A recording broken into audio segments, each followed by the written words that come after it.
서로가 지지하는 분들이 다를 수는 있지만 나라를 생각하는 우리 마음은 하나니까 한 마음으로 우리가 나라를 위해서 기도하시는 저와 여러분 되었으면 좋겠습니다. 오늘 말씀은 지난주에 살폈던 말씀의 연장선상으로 보시면 되겠어요. 이제 지난주 바나바와 바울은 마가라는 청년을 세울 것인지 말 것인지 다퉜다고 얘기했잖아요. 그리고 결국은 갈라섰어요. 그리고 오늘부터는 이 바나바는 등장하지 않고요. 바울을 중심으로 선교가 어떻게 이루어지는지 그 성경에서는 그 내용을 설명하고 있어요. 그리고 왜 바나바는 안 나오나? 그 이유는 이 사도행전을 쓴 사람이 누구냐면요? 누가가 썼어요. 네, 누가가 이 사도행전을 썼습니다. 원래 이게 성경적인 조건인데 여러분들이 잘 모르셔서 반응이 없어서 네, 감사합니다. 어쨌든 그 이유는 어쨌든 사도행전을 쓴 이 누가가 바울과만 이제 진행하면서 선교를 하다 보니까 바나바 이야기는 잘 기록되지 않고 이제 바울 이야기만 그 이후의 행적을 기록하게 되었다라고 보시면 되겠어요. 그래서 우리는 바울이 마가와 바나바와 헤어진 후에 어떻게 선교를 했는지 그 시작점을 이제 살펴보려고 하는데요. 그래서 오늘 말씀의 제목이 동역자를 세우는 힘인데요. 지난주에 우리가 기중 동역자와의 관계를 어떻게 할 것인가를 살폈다면 오늘은 새로운 동역자를 어떻게 세우고 그들과 어떤 관계를 우리가 서로 어떻게 돕고 해야 될지 그 모습을 살펴보고자 합니다. 더불어 우리 교회처럼 개척하는 그 시작점에서 바울과 동역자들은 어떻게 했는지 행동을 했는지 살피는 시간을 가지려고 합니다. 바울은 마가로 인해서 이제 동역자들을 잃었어요. 잃고 이제 자기 혼자 된 상태에서 신라라는 사람을 청년을 데리고 빌립보 지방을 가게 됩니다. 지난주에 말씀드린 것처럼 바울에게는 바나바와의 그 헤어짐이 큰 교훈이 된 것 같아요. 그래서 오늘 내용을 말씀을 보면 아시겠지만 동역자들을 막 세우는 것을 볼 수 있습니다. 그러니까 동역자를 잃고 나서 새로운 동역자를 세우는 것이 얼마나 소중한지를 깨닫게 된 것 같아요. 그래서 선교는 혼자서 절대 하지 못하고 팀 사역을 이루어야 하는데 그것을 깨달았을 것 같습니다. 그래서 그는 빌립보 지방 이제 잠깐 사진 보시면 더베아 이제 누스드라라는 것인데요. 네, 이렇게 보시면 여기가 이제 드로아라는 데고 이제 더베아 누스드라예요. 그래서 저번 주에 말씀드린 것처럼 바나바는 이 구브로 섬으로 가고 바울은 신라를 이렇게 위쪽으로 올라갔고 이 누스드라 더베라는 지역에 도착하게 된 거예요. 그래서 여기에서 또 다른 동역자들을 이제 세우려고 하는 것입니다. 여기는 이제 그리스, 지중해예요. 지중해고 그리스, 저쪽이 터키. 그렇게 해서 이렇게 보시면 되겠어요. 그런 가운데서 이제 첫 번째로 만나게 된 사람이 나오는데 디모데입니다. 한번 사진 보시면 오늘 이제 말씀은 총 3명의 사람들을 어떻게 세웠는지를 이제 볼 건데 첫 번째 사람은 바로 디모데입니다. 이 디모데를 만났는데 디모데는 루스드라, 아까 지도에서 보여드렸던 그 루스드라 출신입니다. 혼혈 청년이에요. 그러니까 어머니는 유대인, 아버지는 뭐 그쪽 이방인, 헬라 쪽, 터키 사람일 수도 있고 또는 뭐 로마 사람일 수도 있고 그리스 사람일 수도 있는데 아버지에 대해서는 자세히 나오진 않고 유대인이 아닌 헬라 사람이다라고 했어요. 보통 헬라 사람은 그리스 사람들을 표현을 하는데 그 남편이 그리스 사람이고 엄마는 유대인. 만나서 혼혈로 태어난 게 바로 이 디모데라는 것입니다. 디모데의 뜻은 티모테오스라는 뜻으로 하나님을 경외하는 자라는 뜻을 갖고 있어요. 그러니까 자신의 아들을 하나님을 경외하는 자라고 이름을 지을 정도로 어머니의 신앙이 어떠했는지 알 수 있죠. 그리고 디모데의 엄마뿐만 아니라 그의 외할머니가 있어요. 바로 로이스인데 바로 로이스의 신앙이 그의 어머니와 또한 디모데에게 전수되었다라는 것을 사도 바울은 나중에 다른 성경에서 표현하고 있습니다.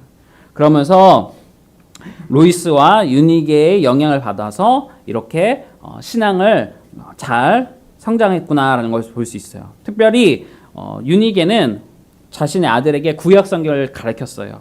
그래서 시편과 잠언을 가르치면서 영적인 토대를 세워서 이 아이가 잘 성장할 수 있도록 했다는 것입니다. 그런데 사건이 생겼어요. 바로 오늘 본문 말씀, 우리 읽은 말씀 같이 볼까요? 읽겠습니다. 시작. 여기 디모데라 하는 제자가 있으니 그 어머니는 믿는 유대 여자요 아버지는 헬라인이라. 디모데는 누스드라와 이고니온에 있는 형제들에게 칭찬받는 자니 바울이 그를 데리고 떠나고자 할세 그 지역에 있는 유대인으로 말미암아 그를 데려다가 할례를 행하니 이는 그 사람들이 그의 아버지는 헬라인 줄 다 알미더라. 자, 여기까지 읽고요. 할례라는 문제가 발생했어요. 우리가 몇 주 전에 살핀 것처럼 15장 내용인데 이미 살폈죠. 유대교에는 아직 얽매였던 그 유대인들의 풍습을 있어요. 뭐냐? 다른 성도들에게 자신의 관습을 강요하는 문제가 있었죠. 무엇이었죠? 할례. 바로 남자들은 할례를 받아야 된다. 포경서술을 해야지만 너희들은 구원을 받을 수 있다라는 잘못된 가르침을 가르쳤고 이 내용에 대해 교회 전체가 모여서 이거는 잘못됐다. 결의를 했죠. 할례를 받지 않아도 예수님만 잘 믿으면 구원을 받는 것이지 다른 것으로 이방인들에게 짐을 주지 말자라고 하면서 교회 안에서 교회 질서에 대한 내용을 이야기했어요. 이미 이렇게 교회 전체가 회의를 하고 이야기를 했음에도 불구하고 오늘 말씀에서 뭐예요? 아직도 이 할례 문제를 이야기하는 교회의 질서에 순종하지 않은 유대인들이 있는 것을 볼 수 있다는 것이죠. 그래서 자신들의 옛 과거 신앙의 습관을 따르는 무리들이 여전히 있어서 교회 성도들한테 그 이야기를 계속하는 거예요. 새 가족들에게 그 얘기를 하고 내가 과거에 이렇게 믿었으니까 너도 이렇게 믿어야 돼 라고 하면서 이야기하는 거죠. 그래서 근데 오히려 문제는 무엇이냐? 사도 바울이 예전에는 그거에 대해서 막 싸웠어요. 무슨 말이냐? 그렇게 할 수 없다. 디모데라는 이 청년들도 역시 할례를 시켜야 된다는 어떤 유대인들이 있었던 것 같아요. 그런데 그것에 대해서 싸우지 않고 되려 이번엔 어떻게 해요? 디모데를 데려다가 할례를 하게 했다는 것이에요. 이해가 되시나요? 예전 우리가 몇 주 전에 살폈던 이 바울의 입장에서는 완전히 이럴 사람이 아니거든요. 네, 각을 세우고 무슨 말이냐 막 싸울 사람인데 그렇게 하지 않았다는 거예요. 그러면서 디모데에게 할례를 시행합니다. 할례를 받아야 구원을 받는다는 유대인들의 주장에 강하게 반대하지 않고 오히려 마가사건을 생각하면서 그는 복음을 위해서 기꺼이 하겠다라는 거예요. 그는 복음을 위해서 죄를 짓는 것이 아니라면 모든 것을 할 수 있다는 것이죠. 우리 고린도전서 9장 20절과 23절 말씀 같이 읽어볼까요? 시작. 유대인들에게는 내가 유대인과 헌대를 얻고자 함이요 율법 아래에 있는 자들에게는 내가 율법 아래에 있지 아니하나 율법 아래에 있는 자와 같이 된 것은 율법 아래에 있는 자들을 얻고자 함이요 율법 없는 자에게는 내가 하나님께는 율법 없는 자가 아니요 도리어 그리스도의 율법 아래에 있는 자이나 율법 없는 자와 같이 된 것은 율법 없는 자들을 얻고자 함이라. 약한 자들에게 내가 약한 자와 같이 된 것은 약한 자들을 얻고자 함이요 내가 여러 사람에게 여러 모습이 된 것은 아무쪼록 몇 사람이라도 구원하고자 함이니 내가 복음을 위하여 모든 것을 행함은 복음에 참여하고자 함이라. 아멘. 정말 멋있습니다. 무슨 말이냐? 디모데야, 너 할례 받자. 차라리 할례 받고 그 저 유대인들 우리 전도하자. 차라리 우리가 그게 맞추자는 거예요. 율법에 얽매인 자들에게 우리가 율법 그래 그까짓 거 뭐 진리 문제 아닌데 기꺼이 하지 뭐. 그러고서 그들을 전도하자라는 거예요. 율법 없는 사람에게는 그래 율법 없는 사람처럼 행하자. 그래서 심지어는 이제 고린도 교회에서 무슨 문제가 나중에 나오냐면요. 우상 숭배의 한 그러니까 쉽게 말하면 제사나 뭐 한 무당들이 이제 구탄 음식 먹어도 되느냐 안 되느냐 막 그런 문제가 있었어요. 기꺼이 먹어라 괜찮다. 복음을 위해서 나 기꺼이 먹겠다. 우리가 그렇다고 해서 우리 신앙이 문제가 되는 것도 아니고 내가 하나님을 부인하는 것도 아니고 오히려 그렇게 하겠다. 그런데 또 반면에 새 가족들이 왔는데 목회자인 제가 구탄 그 떡 먹는다고 했을 때 세연 받았다. 그럼 기꺼이 먹지 말아라 라는 거죠. 유도리 있게 하되 진리 문제 안에서 저 사람을 향해서는 저 사람에게 맞게 이 사람을 향해서는 이 사람에 맞게 하자라는 것이죠. 저는 우리 교회 성도님들이 장점 중에 하나가 이거라고 생각해요. 우리 장로님을 비롯해서 정말 잘 섬겨주시잖아요. 아시잖아요. 네. 네, 저희 장로님 더 이상 뭐 자랑하면 제가 이상하게 또 뭔가에 대해서 정말 그 모습에 그 위치에 못지않게 행동하지 아니하시고 오히려 유대인들에게는 유대인들에게 해주시고 율법 아래에 있는 자들은 율법 아래에 있는 자처럼 자신을 주장하지 않고 늘 여러분들이 그렇게 섬겨주시잖아요. 그래서 저희 새 가족들은 되려 부담스러워한다고 하더라고요. 너무 막 섬겨주시니까. 그런데 바울이 디모데에게 지금 역시 그렇게 했던 것입니다. 바울이 그렇게. 디모데를 얻기 위해서 기꺼이 희생을 했습니다. 그랬더니 5절에 어떻게 배워요? 교회가 믿음이 더 굳건해지고 수가 늘었다라고 이야기하고 있어요. 수가 늘었다. 이제 두 번째 사람 보겠습니다. 두 번째 사람은 바로 누가입니다. 누가. 오늘 말씀에서 직접적으로 누가 이름이 거론되지는 않고 있어요. 그렇다 보니까 언제 누가가 바울과 만나고 바울과 이 선교팀에 이렇게 협력하게 되었는지 알 방법은 없어요. 그래서 우리가 유추를 해봐야 되는데 그 근간이 되는 말씀 한번 보겠습니다. 우리 사도행전 16장 8절에서 10절 말씀 읽겠습니다. 시작. 무시아를 지나 드로아로 내려가는데 밤에 환상이 바울에게 보이니 마게도냐 사람 하나가 사서 그에게 청하여 이르되 마게도냐로 건너와서 우리를 도우라 하거늘 바울이 그 환상을 보았을 때 우리가 곧 마게도냐로 떠나기를 힘쓰니 이는 하나님이 저 사람들에게 복음을 전하라고 우리를 부르신 줄로 인정함이로라. 아멘. 바울이요 지금 디모데를 만나고요 난 다음에 뭘 보냐면 환상을 보게 된 거예요. 환상. 신기하게 지도 잠깐 보실까요? 지도. 환상을 보게 되는데 무슨 말이냐? 바울은 지금 누스드라에서 디모데를 만났잖아요. 그런데 이 드로아에서 사람들이 환상에 나와서 우리한테 와라 얘기를 한 거예요. 근데 원래 바울은 어디를 가기로 원했냐? 아시아를 가기로 했어요. 아시아. 여기서 말하는 아시아는 중동아시아나 또는 극동아시아를 말하는 게 아니에요. 중앙아시아나 그게 아니라 터키 지역, 그러니까 에베소 지역, 이쪽 서해안 쪽, 이쪽을 말해요. 여기를 가기로 원했어요. 바울은. 터키 서해안 쪽을 가기를 원했는데 환상에서는 어떻게 해요? 여기가 아니라 빌립보 지역, 여기 그리스 쪽 사람들이 그쪽으로 와달라는 환상을 보게 된 거예요.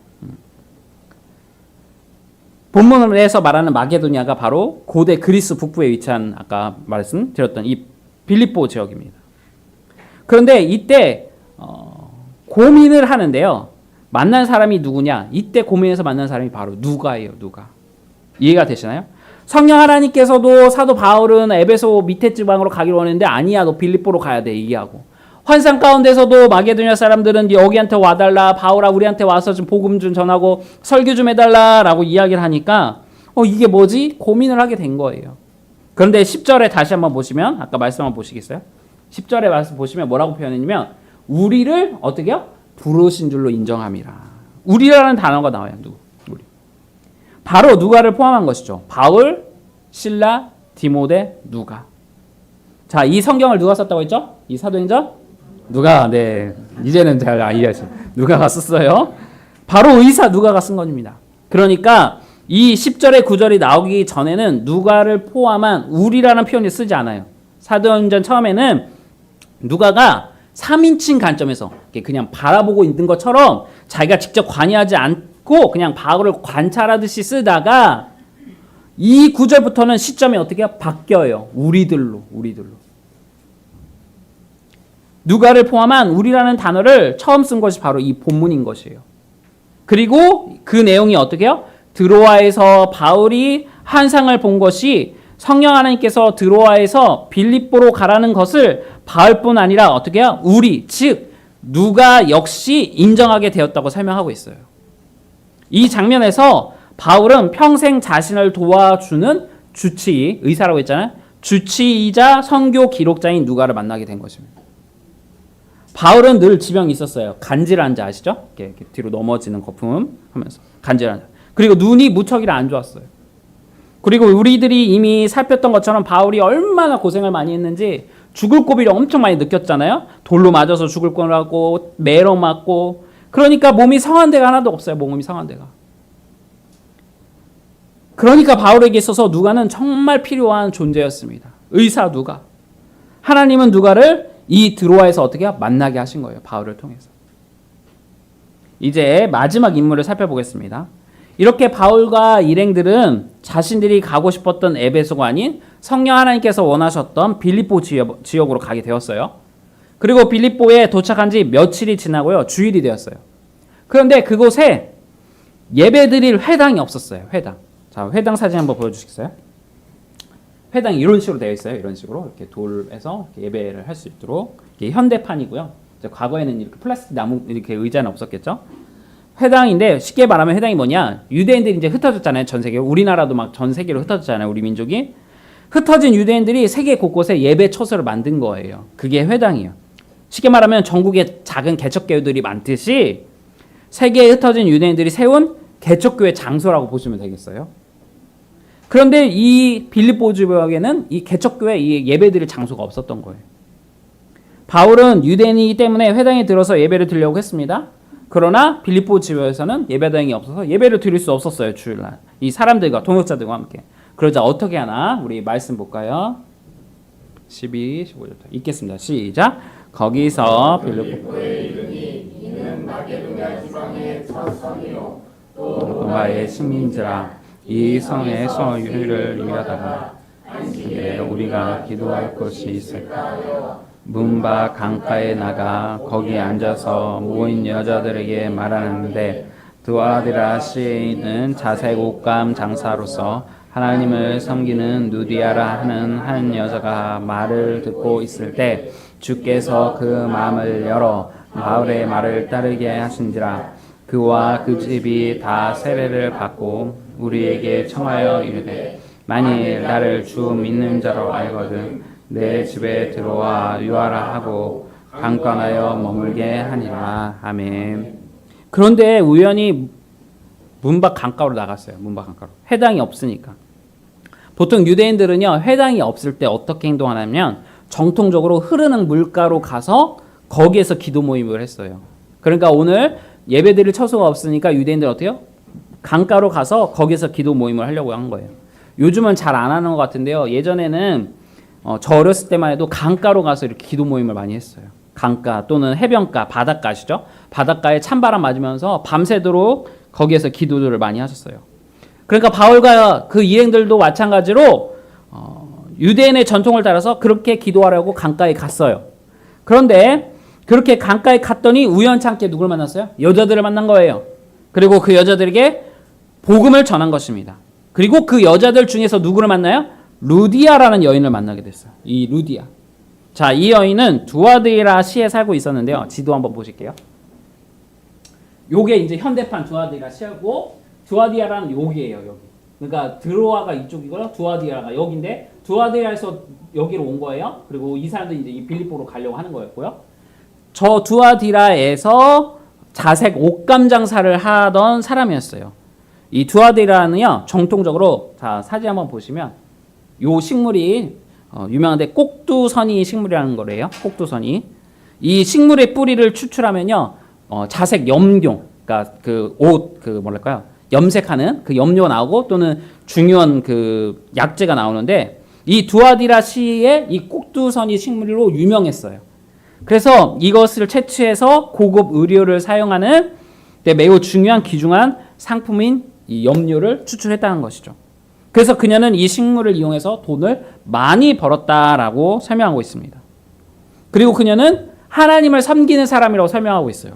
근데 여기서 원어에서 보면 하나님을 공경하다라는 거예요. 그래서 세바시 네온이라는 단어인데 하나님을 공경하는 자라는 표현을 쓰고 있어요. 그런데 이 표현은 성경에서 볼 때 하나님께 관심은 있어요. 호기심은 있는데 아직은 완전하게 개종하지 않은 이방인 또는 유대인들을 의미할 때 이 단어를 써요. 이해되시나요? 혼혈된 이방인, 그러니까 유대인들이나 아직 온전하게 잘 하나님에 대해서 관심은 있지만 없던, 아니면 완전한 이방인, 그냥 이방인인데 진 유대인들에 의해서 하나님에 대해서 들었던 사람들, 그렇게 그런 사람들을 의미하는 것이죠. 그러니까 우리가 사도행전을 살필 때 이런 이방인들을 우리가 잘 볼 수 있는데 그 중에 하나가 누구였죠? 에디오피아 내시. 우리가 배운 것처럼 그 사람은 하나님을 믿긴 했지만 예수님을 모르던 사람이었어요. 그러니까 이 지금 루디아 여인도 예수님은 모르고 하나님에 대해서는 듣고 호기심을 갖고 했던 사람이지만 아직 개종을 하지 않은 사람인 것이죠. 그런데 하나님께서 그녀의 마음을 어떻게 해요? 여셨다라고 표현하고 있어요. 여셨다. 그리고 하나님께서는 바울을 통해 그녀에게 복음을 전하고 그녀가 온 집안 사람과 함께 세례를 받고 주님을 믿게 하신 것입니다.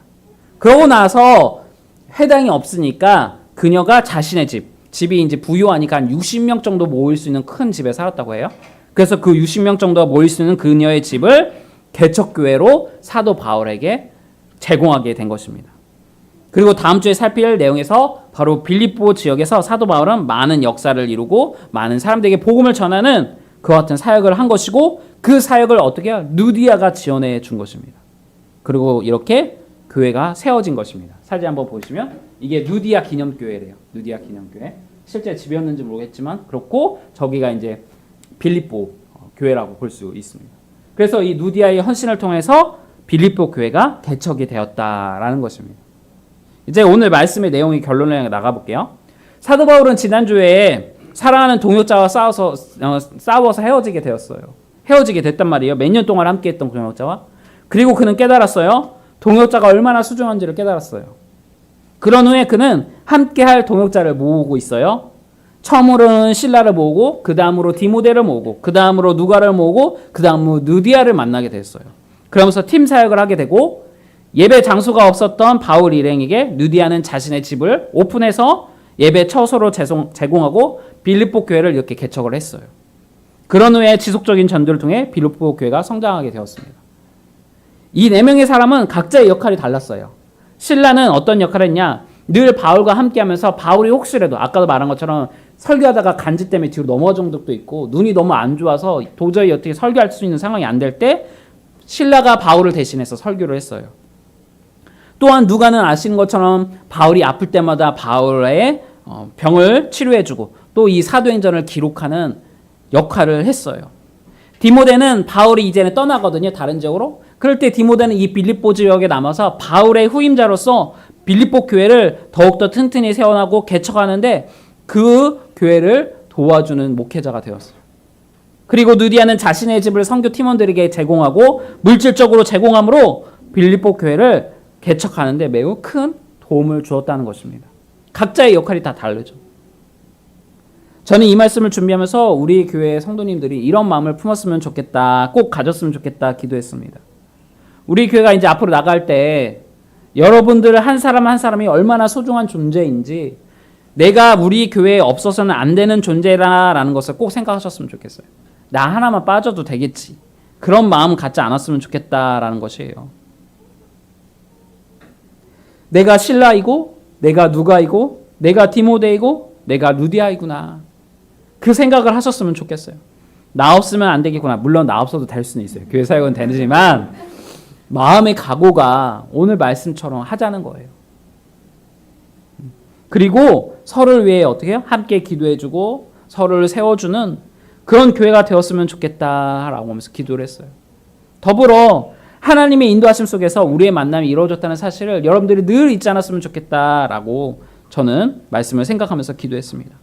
기도할 처소가 없어서 그냥 강가로 나갔는데 그곳에서 누디아를 만나고 하나님은 그 누디아의 마음을 여서 예수 믿게 하시고 그의 가정을 제공함으로 교회를 세우게 하시고 그리고 누디아를 통하여 유럽으로 복음이 확산될 수 있도록 하나님께서는 사도 바울을 통해 역사하셨다는 것이에요. 우리 교회를 향하신 하나님의 인도하심을 늘 신뢰하며 기도해 주시기를 부탁드립니다. 이제 우리 교회가 점점 성장해서 오늘 말씀처럼 예배 처소를 옮겨야 할 상황에 놓이게 되었습니다. 하나님이 이곳에 더 있으라고 하면 어쩔 수 없이 있어야 되겠죠. 오늘 말씀처럼. 또는 하나님이 떠나라고 하면 사도 바울은 아시아로 밑에 지방으로 에베소로 가기로 했지만 빌립보로 가야 할 수도 있습니다. 또한 우리는 알아야 될 것이 그 말씀에 순종하면서 더불어 오늘 말씀처럼 동역자를 세워야 된다는 것이. 동역자가 있어야 된다는 것입니다. 저를 대신할 신뢰가 필요하고요. 디모데가 세워져야 되고요. 또한 누가가 행정을 도와주실 분들이 더 많이 필요하고요. 누디아와 같은 사람들이 더 나타나야 된다는 것이죠. 그리고 가장 중요한 아시아가 아닌 빌립보로 가라 하시는 하나님의 확실한 응답이 저뿐만 아니라 우리가 깨달은 것처럼 교회 그 교수님이 한 말고 다른 이제 목회 데이터 연구소라고 있어서 그곳에서 조사한 연구에 따르면 교회에 가장 관심 없는 세대가 어느 세대인지 아세요? 바로 2030입니다. 울분이 많고 스트레스가 가장 많은 세대가 2030인데 동시에 종교에 관심이 가장 없는 세대가 2030 세대입니다. 옛날에는 힘들면 종교를 더 찾는 시대였어요. 뭔가를 의지했죠. 그런데 요즘은 그런 시대가 아니라는 것입니다. 옛날에 힘들면 어르신들이 종종 이렇게 얘기했어요. 할 게 없으면 어떻게 해요? 빌기라도 해라. 빌기라도 해라. 능력이 안 되면 빌기라도 해라 라고 했어요. 어르신들은 자신의 힘으로 안 되면 하늘에 빌기라도 했고 자신의 고위 상사에게 빌기라도 했고 어떻게 해서든 정성을 보이겠다는 뜻으로 애를 썼어요. 저는 지금 2030이 잘못됐다는 걸 말하려고 하는 것이 아니라요. 2030은 울분과 함께 결핍이 하나가 있어요. 그게 무엇인지 아세요? 열정에 대한 결핍이 없어요. 열정에 대한 결핍. 캥거루족이라고 아시죠? 부모 세대가 일단 지금은 먹고 살 수 있도록 도움을 주니까 2030이 취업은 안 되고 절대적인 박탈감은 없어요. 그런데 상대적인 박탈감으로 인해서 서로를 비교평가함으로 자신에 대한 자아가 너무나 낮아졌어요. 너무나 자신을 파괴하고 정서적으로도 아픈 세대가 되어 버렸다는 것입니다. 악으로 깡으로라는 우리 세대는 그게 있었잖아요. 옛날 세대. 죄송해요. 저도 아직 나이가 어린데 아르이세에서 마치 나이 있는 것처럼 해서 옛날에 힘들었지만 악으로 깡으로 버텼어요. 근데 지금은 그것조차도 없게 되었다는 것이에요. 저도 저희 아버지가 믿지 않는 분이었기 때문에 어려서부터 진짜 많이 맞으면서 자랐습니다. 저희 집안이 대대로 술고래 집안이었어요. 오늘 이제 디모데가 사실 저희 집안 얘기거든요. 저희 외할머니, 저희 어머니, 저 믿음의 가정이었는데 우리 친가 쪽은 아예 안 믿는 가정이었거든요. 약주로 그냥 드시는 정도면 좀 괜찮은데 문제가 그게 아니라 저희 아버지, 작은 아버지, 할아버지, 그 할아버지까지 인사 불성일 정도로 술을 마시고 정말 고주망태가 돼서 맨날 집안 일들 막 그렇게 난리를 친 거예요. 술 드시고 오면 저희 아버지, 작은 아버지, 할아버지는 저희를 때리고 제 사촌 동생 때리고 괴롭히고 그렇게 어렵게 유년 시대를 지냈습니다. 그러다 보니까 제 마음에 열등감이 있고 권위에 대한 그 위 세대에 대한 울분이 있어요. 30처럼. 그리고 결핍이 많았습니다. 그런 결핍을 어떻게 회복됐는지 아십니까? 하나님의 사랑과 디모데처럼 외할머니의 기도, 저희 어머니의 기도가 어머니의 사랑과 외할머니의 사랑의 그 기도가 채워지니까 열등감이 사라지게 되더라고요. 저 혼자의 힘으로는 그 열등감을 정말 극복하지 못했을 것입니다. 그런데 교회 동역자들이 저를 위해 많이 기도해주고 저 역시 교회 동역자들을 위해서 많이 기도해주다 보니까 그 기도 가운데 새로운 가족이 생기고 새로운 롤모델이 생겼습니다. 저희 고향교회가 지금은 좀 부흥해서 이제 이전을 했지만 달동네에 있었거든요. 그러니까 달동네 사람들이 얼마나 다 저희 같은 가정에 그런 형 또는 동기 친구들이 있었습니다. 그 가운데서 서로를 위해 기도해 주니까 새로운 가족이 생기고 서로를 위해서 애써주는 거죠. 제가 이제 누리에게 그랬어요. 누리야, 목사님은 너에게 삼촌과 같은 존재다. 너와 나는 남남이 아니다. 그래서 내가 너한테 좋은 소리만 할 수는 없어. 나는 너를 내 조카라고 생각하고 가족이라고 생각해. 그래서 목사님은 소윤이를 대하듯이 나도 너에게 그렇게 대할 거야. 너가 잘못하면 혼내고 잘하면 누구보다도 너를 칭찬할 거고 너가 아프면 누구보다도 너를 병원에 데리고 갈 사람은 목사님이다. 저에게서 교회 형 누나들이 저에게 그렇게 했거든요. 저희 지금 스승 목사님들이 저를 그렇게 아껴주시고 혼내주시고 보살펴 주셨거든요. 제가 힘들 때 교회 누나들이 저를 꼭 안아주시고 교회 형들이 제가 용돈이 없을 때 돈이 없어서 뭐 사지도 못할 그런 형편이 있을 때 용돈 주면서 저를 보살펴 주었거든요. 바울은 오늘 만난 실라, 디모데, 루디아, 누가를 그렇게 대했고 그들 역시 바울과 그렇게 생사를 함께 했습니다. 그래서 바울이 감옥 갈 때 실라도 같이 감옥 가고요. 바울이 고생하며 맞을 때 이 동역자들이 함께 맞았습니다. 교회는 그래야 하는 것입니다. 교회 누구 때문에 속생할 수 있어요?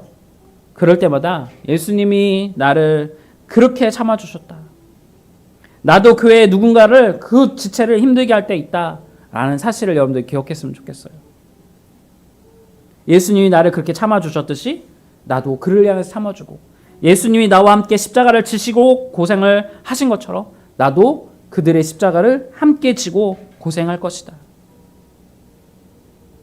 여러분들이 이 사실을 그렇게 기억하셔서 그렇게 서로를 사랑하시길 바랍니다.